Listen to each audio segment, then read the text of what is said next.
between 1958 and 1961, France did something absolutely horrible. France made the Francophone African countries, and I don't even want to use that terminology, but I only use it for the purposes of conversation. The 14 countries which were formally, but still colonized by the French, they were forced to sign a document that they called the Pact for the Continuation of Colonization. You heard me. The Pact for the Continuation of Colonization. If you want your independence, you must sign this.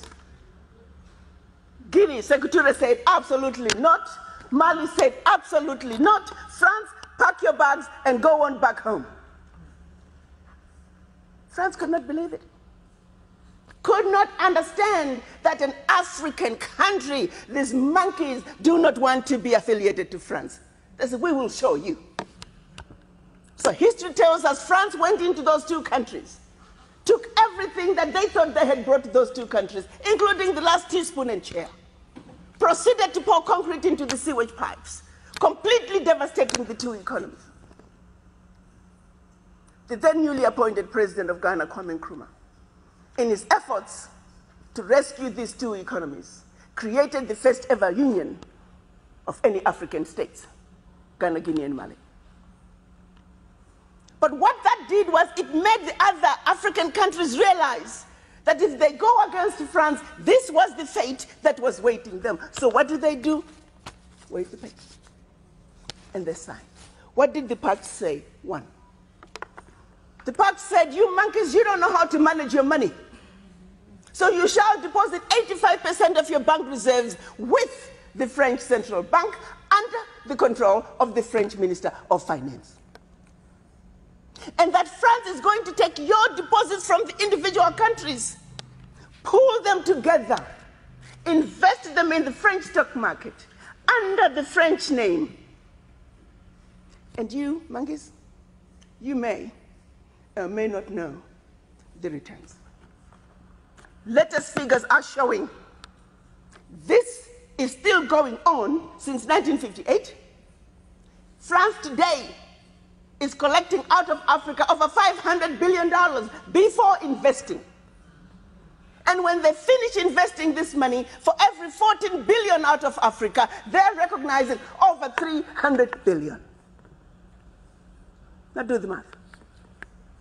So when it's actually said and done, France is taking out of Africa trillions of dollars every year, and we, the poor Africans, are gladly giving it to France.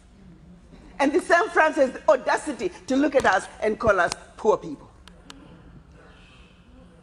1958. They went further with the pact. You say, we will also print your own money. We will print your money for you. They instituted what they were calling the CFA, special currency for the African countries, and that only France can print that money for you. They went on to say all the contracts, large contracts, public and private, French companies have the first right of refusal. All your minerals discovered, yet to be discovered, France has the first right of refusal.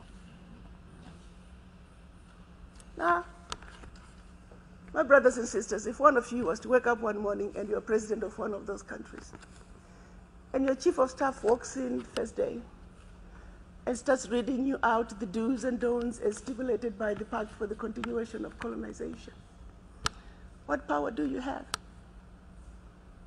None. And the same countries that are stealing from Africa, they have the audacity to look at Africa and say, Africans, what's wrong with you? Why can't you all take care of yourselves? Well, let's start by leaving our $500 billion on the continent. But what they do instead, they want to throw you with a smoke screen. Your African leaders are corrupt. Well, you know, I gave you that. I mean, not all African leaders are corrupt. Africa is a family. No family is complete without crazy Aunt Sally and crazy Uncle Tom. Nobody's perfect. Okay, fine, so I'll give you that. Their own figures are saying 50 billion is getting out of Africa from corruption. Fine, I give you that. But you do not want me to engage in a conversation that's solely limited to the $50 billion out of Africa through corruption. First, you don't tell me where it's going. You simply tell me it's getting out of Africa. But secondly, there's a bigger thief. You got two thieves, one with a briefcase with 50 billion and the other thief with a briefcase with 500 billion. I am a smart woman.